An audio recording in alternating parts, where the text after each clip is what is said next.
What's up guys, this is Yasin. So we just got the full set spoiler for Duelist Advance confirmed, which includes the TCG exclusives, the OCG imports, as well as the rarity of each card. And today we're going to be reviewing everything on top of going over a brief discussion of Duelist Advance and I guess what the new rarity really means, like in terms of like your value. Is this set like really worth buying, etc. I will be making a different video for like its impact on the metagame. That's not going to be what we're going to be going. We're not going to be focusing on this too much today. Anyways, before we go any further, y'all know the drill. Smash the like and subscribe button, and also check out my Blue Eyes and Crystron spreadsheet, blah blah blah. Okay, so for the OCG imports, we got Galaxy Wardrick. I actually forgot that this card even existed.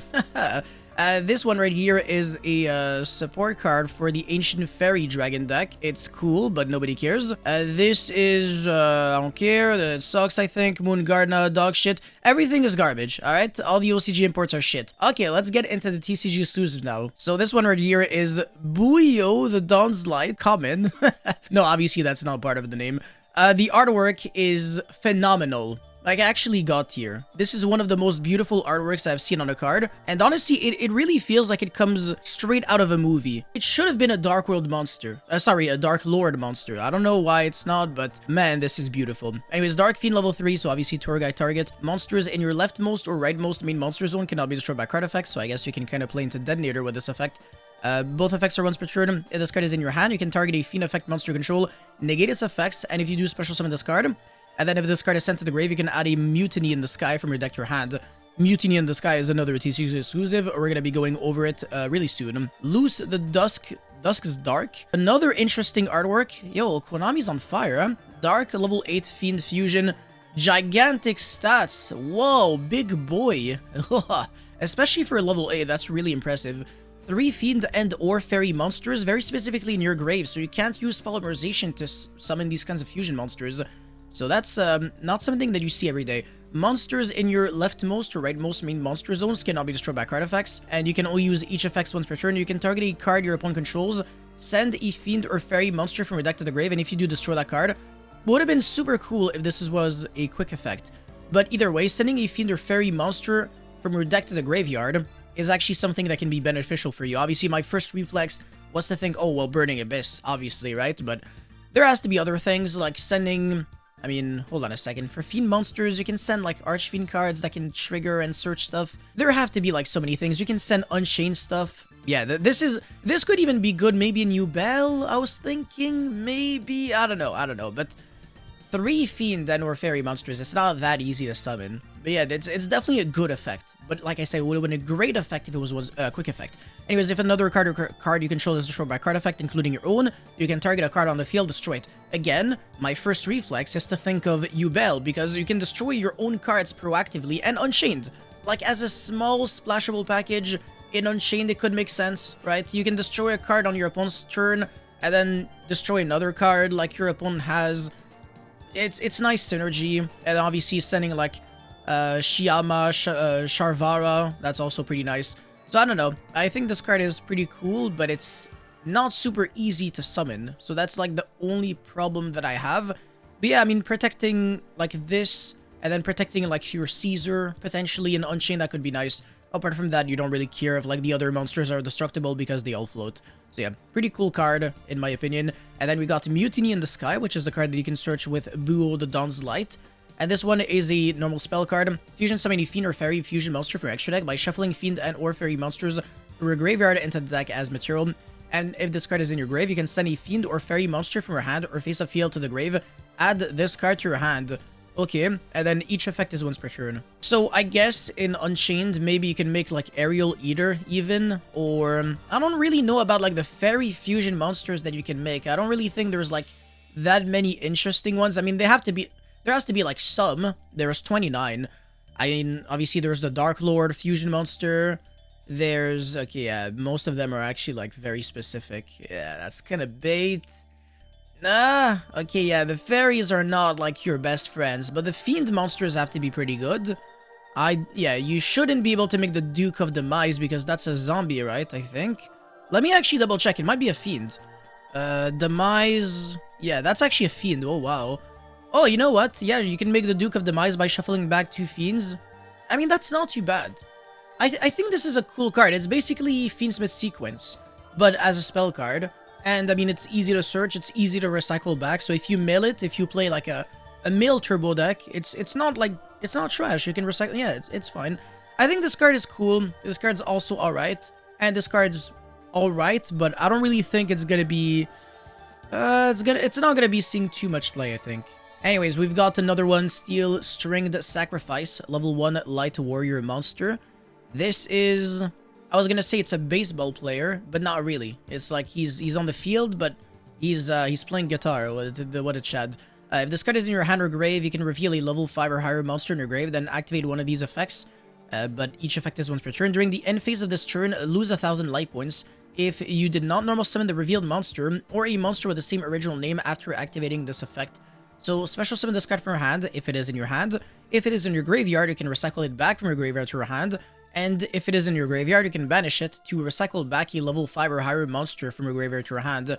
This is such an awkward effect that doesn't really feel like it does anything in particular. Like, it just does a lot of things, but it doesn't do anything in like a really interesting, like insane way. It's just a little gimmicky for no good reason. Like, why would you want to play this when there's like so many other probably better extenders that you can play? And also, you gotta reveal a level 5 or higher monster in your hand in order to like use one of these effects. So I don't know, I think it's stupid. We've got Xyz Lay, equip spell card. Xyz Lay, it's not an armored Xyz card, so it shouldn't be searchable by, what's his face? Fortress guy. That one searches 2 armored Xyz cards with different names from your deck to your hand. This is not one of them. So in other words, this card is difficult to search. I mean, it's still searchable by a girl, but who cares? The equipped monster gains 200 attack for each Xyz material on the field. Dog shit, once per turn, you can activate the following effects based on the equipped monster's card type. If it's an Xyz, you detach 2 materials from a monster you control to set an Xyz spell or trap from your deck. That's dog shit because you're not searching this card just so that you can search another Xyz spell or trap. Like, by itself, it doesn't do anything else. Or if it's not an Xyz monster, you special summon a monster with the same level as the equipped monster from your hand, very specifically in defense, but negate its effects. This is one of the worst cards I've ever read in my life. 0 out of 10, if I'm being generous. Psychic Omni Blaster. No, I can't read. I'm a Yu-Gi-Oh player. Omni Buster. When level 7, Psychic, 25, 2000. Not generic, you need a non-tuner Psychic. Each time your opponent activates a card or effect on the field, except during the damage type, you can pay 2000 life points. And declare 1 card type, so either a monster, spell, or trap. But each type can only be declared once to activate the effect of this card. You look at 1 random card in your opponent's hand, and if it's the declared card type, you apply these effects in sequence, and you skip the ones that do not apply. So this card cannot be destroyed by card effects of the declared card type this turn. And then you banish that card you looked at face up until the end phase. This effect is actually really good. It's very similar to like K9 Werewolf, the rank 9 monster, but it's not once per turn. You know, it's up to thrice per turn because there's 1 for monsters, 1 for spells, 1 for traps. But at the same time, unlike the werewolf guy, like this can technically resolve 0 times. Because if you're looking at random cards, so if you get unlucky, then maybe like this will never trigger any of these effects. It's literally just a complete RNG card, and I really don't like these kinds of cards because there's no real incentive to playing this card when you can just play something that is guaranteed to do something every single time. This can absolutely backfire on you, and I think it is just not good enough, but it's not a terrible effect. So I think this card is like, alright, this is actual trash, this is not good, this is pretty solid, this is alright, and this is cool. So I think overall these TCG exclusives are fine, but they're not really going to be changing much of anything in Yu-Gi-Oh! Alright, last and not least, we've got the... Oh, okay, that's actually insane. We've got the full set spoiler for Duelist Advance, as well as the rarities. So the only card that we don't know of, I believe, is the unique, like, 25th anniversary. Actually, no, that's a reprint of an old card. That's true. QCRs no longer exist. Yeah, that's... I forgot about that. Alliance Insight and Stampede were the 2 final sets with QCRs. Now we're actually going back to Starlight Rares. It's interesting. I feel like we've been under, like, the 25th anniversary for, like, the last 3 years. So we've been accustomed to, like, QCRs. Because Starlight Rares, I remember when they first started. I think it was, like, 2022, 2021, something like that. And it didn't last for too long until we pivoted to QCRs.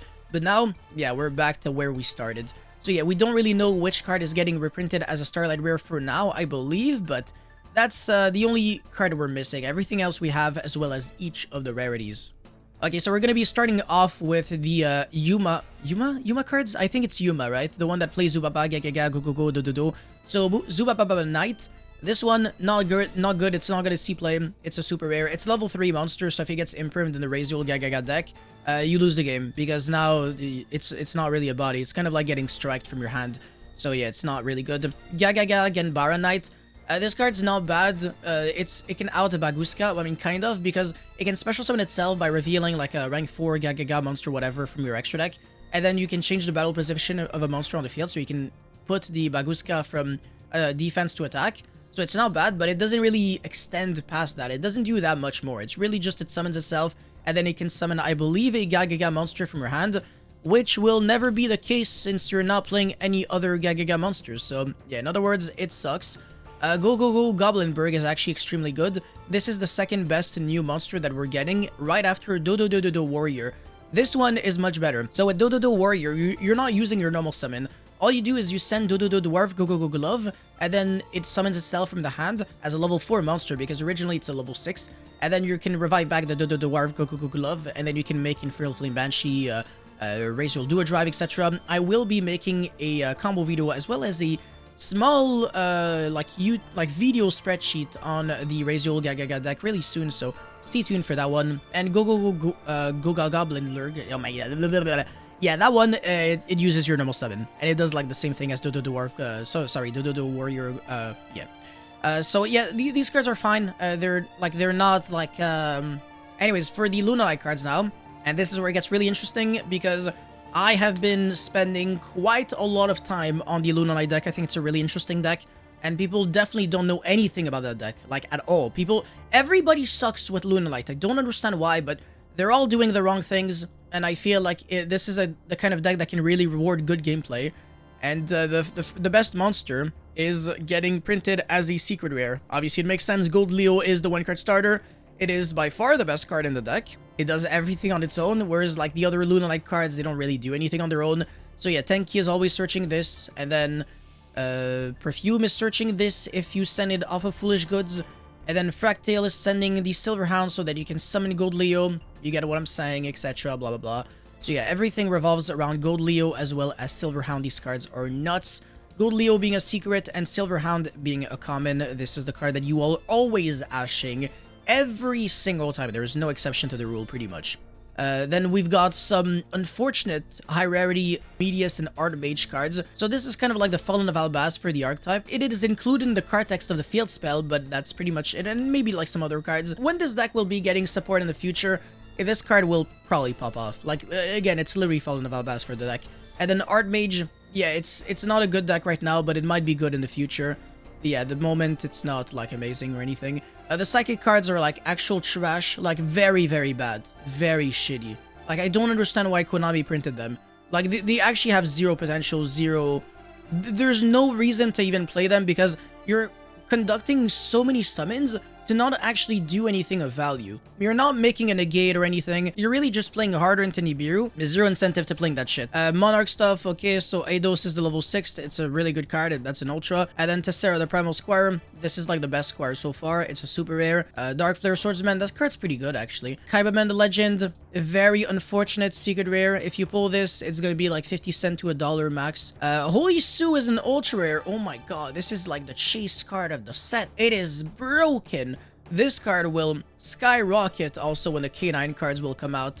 Really keep an eye out on Holy Sue. Apart from that, so far, I mean, Gold Leo has value. It's gonna be like $20-something probably. Like I said, Kaibaman is gonna be $1 max. For common, Super Quantum, yeah, nobody really cares about that deck, unfortunately, except for Super Quantum players. Morgana, the Witch of Eyes.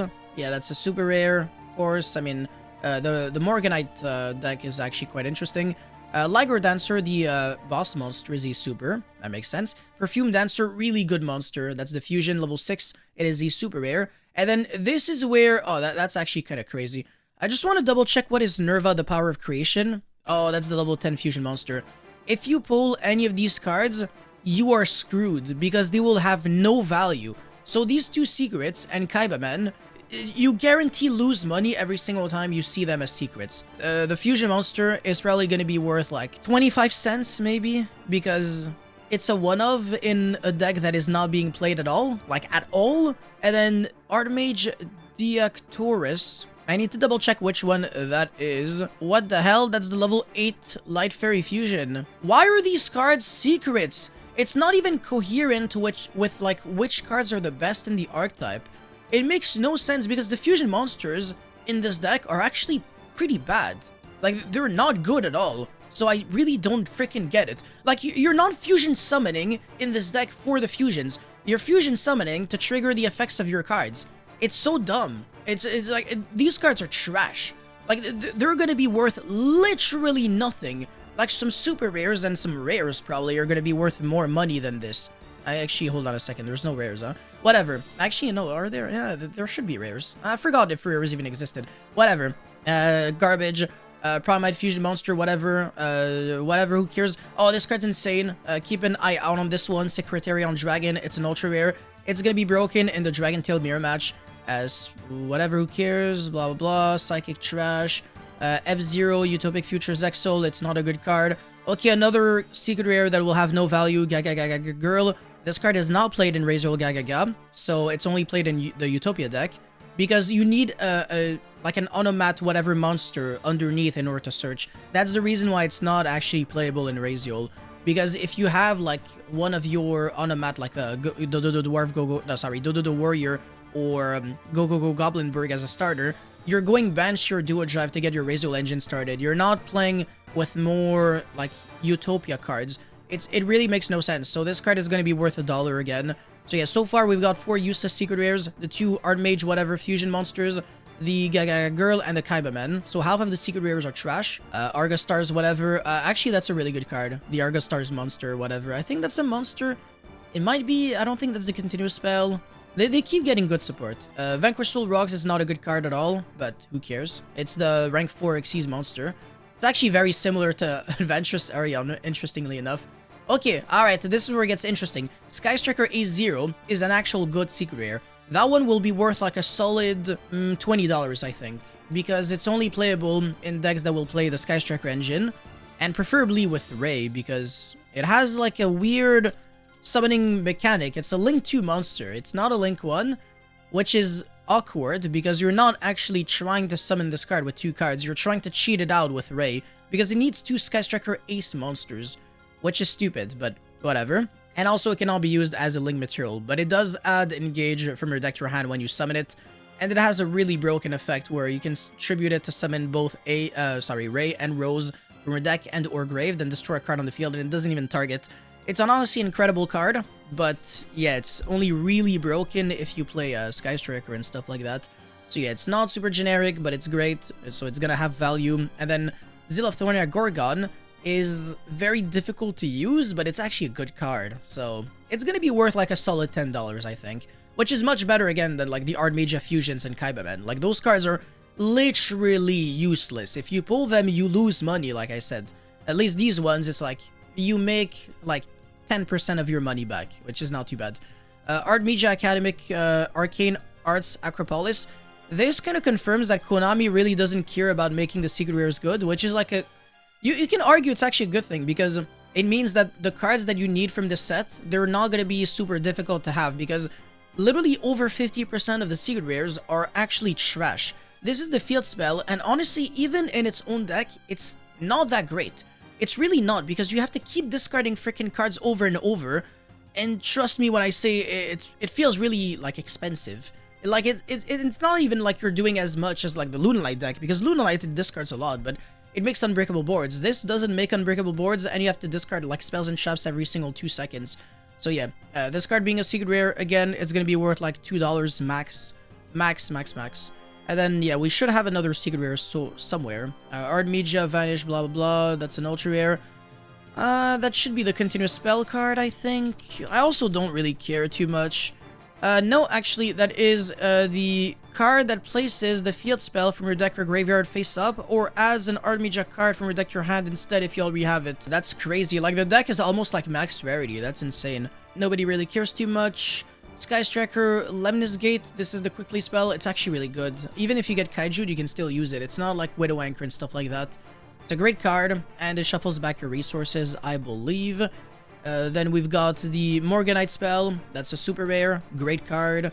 Trapaholic, fantastic card. That's an ultra rare. Great, absolutely fantastic. I feel like the best cards in the set, they're ultras and supers. They're definitely not secrets.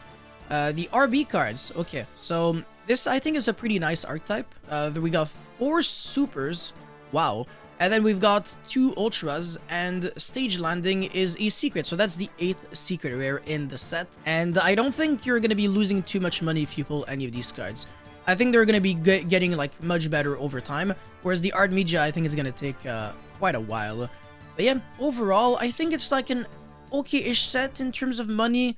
Like, you should be losing money every single time you buy a box.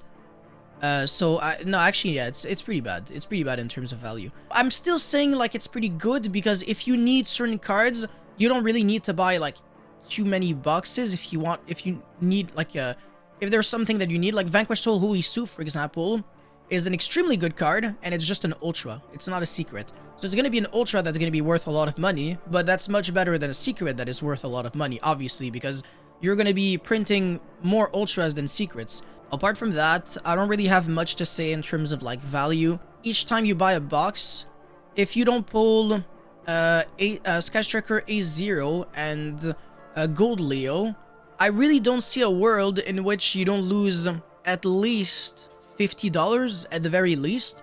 At the very, very, very, very, very least, right? But obviously you can pull Holy Sue. Then again, you can pull Starlight Rares, and then that can make your money back, so it's not too bad. But yeah, you guys let me know how you feel about this set in the comment section below. Again, from like a value standpoint and not really from like a impact on the metagame standpoint, because that's going to be another video for very soon. And yeah, thank you so much for watching. Don't forget to like and subscribe, and I'll see you guys very soon. Peace.